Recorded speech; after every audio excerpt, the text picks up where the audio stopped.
Paris, the City of Lights, generates more wealth per capita than nearly any other European city. Its luxury goods sector alone, dominated by brands such as LVMH, Hermes, and Chanel, exports 75 billion euros in products annually.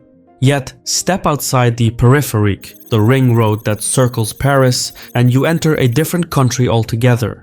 In places like Lyon, Valenciennes, and Saint-Étienne, unemployment sits above 15%. Infrastructure is crumbling and public services have hollowed out. This isn't by accident. France's public debt has tripled over the past 25 years, reaching 3.4 trillion euros. Interest payments alone now exceed the entire budget for universities and research institutions. Meanwhile, since 2017, the country has gone through 7 prime ministers, none of whom have delivered lasting reforms. Real wages have stagnated while living costs have climbed sharply. The pension system, once a pillar of the French social model, now consumes 14% of the entire economy, which is more than education, defense, and transportation combined. Housing affordability has deteriorated and youth unemployment sits at 18%, among the highest in the developed world.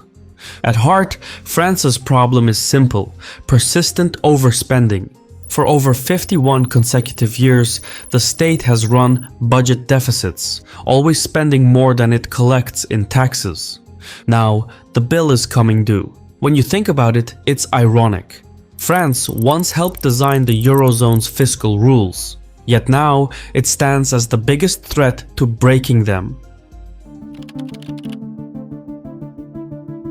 For most of the 20th century, France was a model of prosperity. It built a comprehensive welfare state based on a simple social contract. If you got sick, the state covered the medical bills. If you lost your job, unemployment benefits kept you afloat. When you retired, a pension was guaranteed. From cradle to grave, the state would take care of you. For decades, the model worked.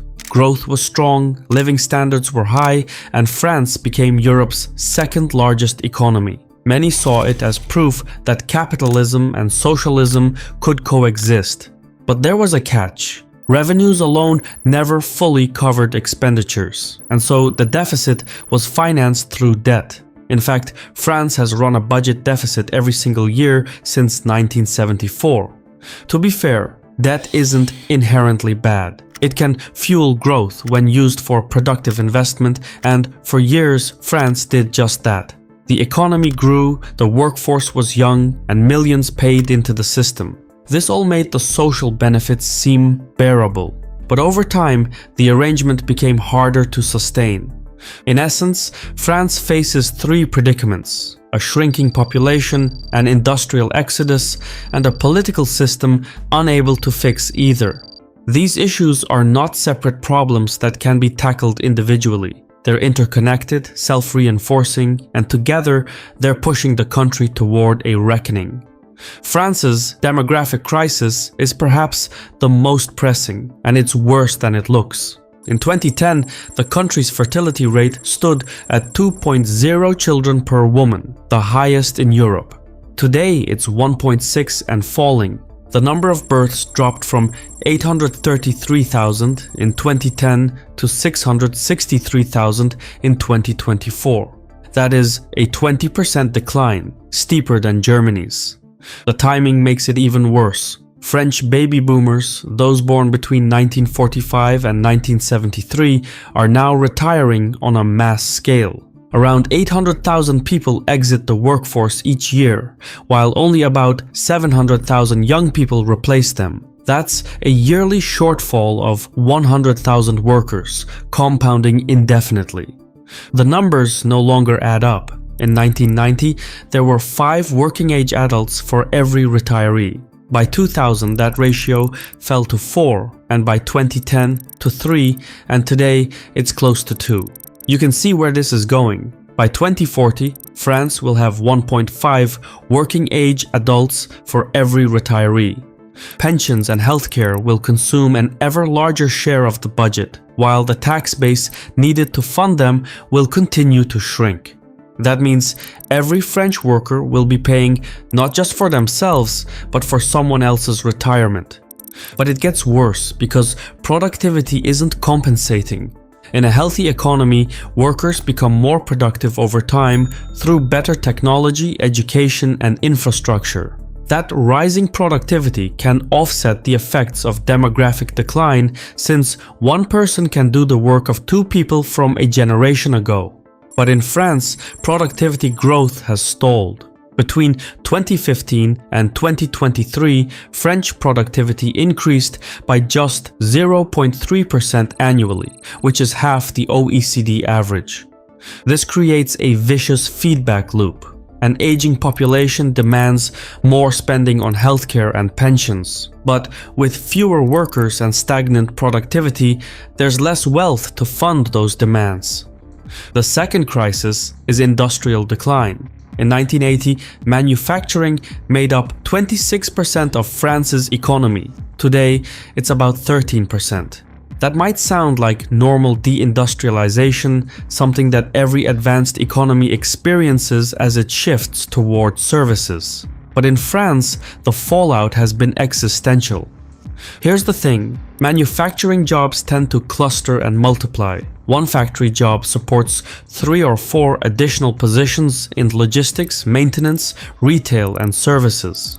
So, when factories close in places like Lyon or Lille, entire ecosystems collapse. Property values fall, young people leave, tax revenues plummet, and the remaining population ages and becomes more dependent on welfare. France experienced this firsthand.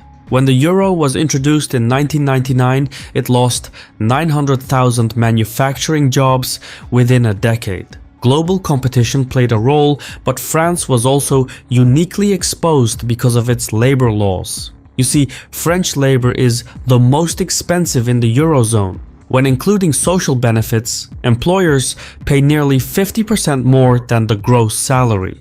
For comparison, in Germany it's about 30% and in Poland it's 20%. And so manufacturers left. Why pay triple for a French worker when someone in Poland can do the same job for much less? The outcome was an industrial exodus. Factories shut down and moved abroad. Michelin relocated tire production from Clermont-Ferrand to Poland and Spain, Renault shifted assembly operations to Morocco and Romania, and PSA Peugeot Citroën closed plants in Aulnay-sous-Bois and moved production to Slovakia. Some of the headquarters stayed in France for tax purposes, but most of the actual production left. What remained was a split economy. High-value services concentrated in Paris, while the provinces were left with a decaying industrial base.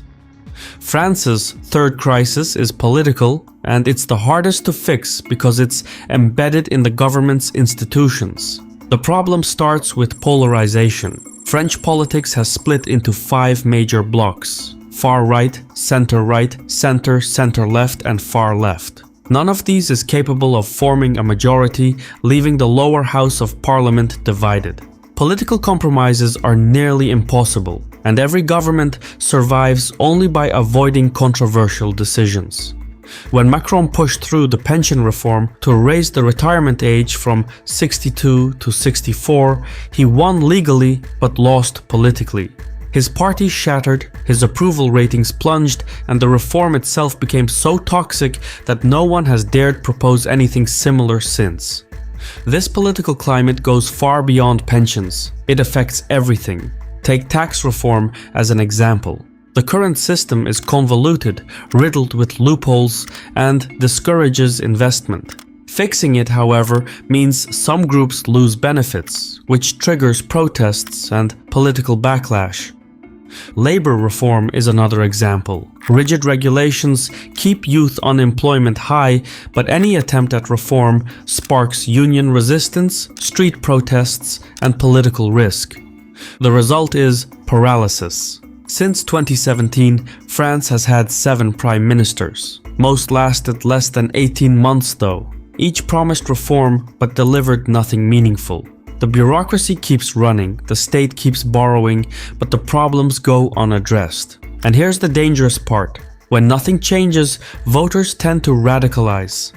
Support for the National Rally, which is Marine Le Pen's far-right party, has grown from 18% to 33% in the last 7 years.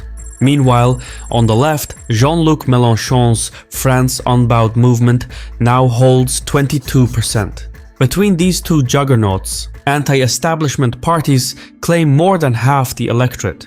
They can't govern, but they can block others from governing, which gives them political leverage. And so, in French politics, self-preservation has become self-destruction. This matters because France's problems require urgent, coordinated action across multiple domains simultaneously. The pension crisis can't be solved without labor reform, labor markets can't be reformed without industrial policy, and industrial policy is impossible without tax reform. Everything is connected, which means everything must move together. But the political system is now inadvertently blocking exactly that kind of comprehensive reform. What people believe often outweighs whether something truly works. The economy is proof of that. For decades, France's economic model worked because investors believed it would continue working, but now that belief is cracking. France's 10-year bond yield has risen to 3.2%, which is the highest since 2012 and nearly on par with Italy. In fiscal policy, that is a dramatic turn. For most of the Euro era, France borrowed at rates close to Germany's, a sign that markets viewed French debt as fundamentally safe. The spread between French and German bonds rarely exceeded 50 basis points. Today, it's approaching 80 basis points and widening. This may seem like a minor technicality, but the implications are profound. Each basis point adds billions in extra interest costs for France. And these payments can't be cut or delayed. They must be paid in full and on time, or the country defaults. The EU's Stability and Growth Pact, which is a set of rules on deficits and debt, was designed to prevent precisely the kind of situation France is now in. You see, the euro was built on a simple premise. Without shared safety nets, each country had to maintain fiscal discipline. The euro has no transfer union, no shared debt, and no automatic support from rich regions to poor ones. Instead, the system relies on fiscal restraint, and most members stick to it. France, however, has broken these rules since they were established. The official limits say governments should keep deficits below 3% and debt below 60% of GDP, but France is running deficits of 6% and debt to GDP of 113%. Whenever Brussels brings this up, the French nod politely and do nothing. Ultimately, the slow-motion collapse of France runs counter to historical norms. It has nuclear energy, strong infrastructure, skilled people, global influence, and a UN Security Council seat. Yet it drifts toward irrelevance because it refuses to make hard political decisions. The numbers are unforgiving. At this pace, France's debt will top 125% of GDP by 2030. Interest payments will surpass 100 billion euros, while pensions will require around 50 billion euros in annual bailouts. This is not sustainable in any shape or form. Something has to give. Either lawmakers bite the bullet and push through the reforms, or markets impose austerity through rising borrowing costs. If nothing else, the European Central Bank breaks its own rules and finances French deficits indefinitely. Whatever happens, Paris itself will remain wealthy, its luxury brands will thrive, and tourists will keep visiting the Eiffel Tower. The rest of the country, however, will rot slowly. The France that once shaped Europe and challenged global powers will become sterile. Within a generation, France may become the very Britain it once mocked, old, poor, and toothless. There is, of course, a solution to demographic decline, and it's technological. What France needs is a productivity multiplier. Robotics provides exactly that. Machines that work continuously, don't retire, and can offset the loss of human workers. A single humanoid robot operating 20 hours a day, 350 days a year, will deliver 4 times the output of a human worker. With a robotic workforce, France could reverse its industrial decline and become relevant again. Manufacturers that relocated abroad could return to French soil. In a way, robotics is the only solution that addresses demographic collapse without requiring politically toxic reforms. And that's where today's sponsor, Humanoid Global Holdings, comes in. See the ticker on screen. Investing in a robotic future is not easy. Most robotics companies are privately funded startups locked behind venture capital. They're essentially inaccessible to individual investors and are reserved for well-connected angel investors, hedge funds, endowments, and big tech. Even the ETFs that eventually arrive focus on publicly traded companies, not the private startups where the real growth happens. Humanoid Global, however, is one of the few standalone investment companies that invests directly in private robotics startups. This approach is unique, and it offers retail investors a way into robotics startups through its portfolio of 5 key businesses. 3 of these are particularly relevant to France. The first is Agility Robotics, the developer of Digit, which is a bipedal robot backed by Amazon and Nvidia. It handles warehouse logistics, precisely what the French regions need to remain competitive. The second is Aptronic, which has developed Apollo, a general-purpose manufacturing robot supported by Google and Mercedes-Benz. If scaled up, Apollo robots could bring back manufacturing jobs France lost after the euro's introduction and correct the country's labor cost equation. The third is Formic, a robotics as a service company backed by Lux Capital and Mitsubishi that offers robots on subscription. It solves the problem of upfront automation costs that small manufacturers simply cannot afford. Humanoid Global also invests in RideScan, which develops AI safety platforms for autonomous robots, and How2Robot, a marketplace that connects businesses with automation suppliers. For France, robotics is the only viable answer to its aging society and shrinking workforce, and Humanoid Global is in prime position to be part of the solution. Check out their ticker on the screen. Shares are available through Interactive Brokers, Schwab, Fidelity, and E-Trade.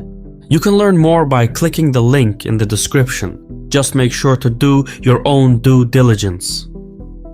I've been your host Shirvan from Caspian Report. If you approve of what we do, please leave a comment, hit the like button, and mayhaps share the video. In any case, thank you for your time, and Saul.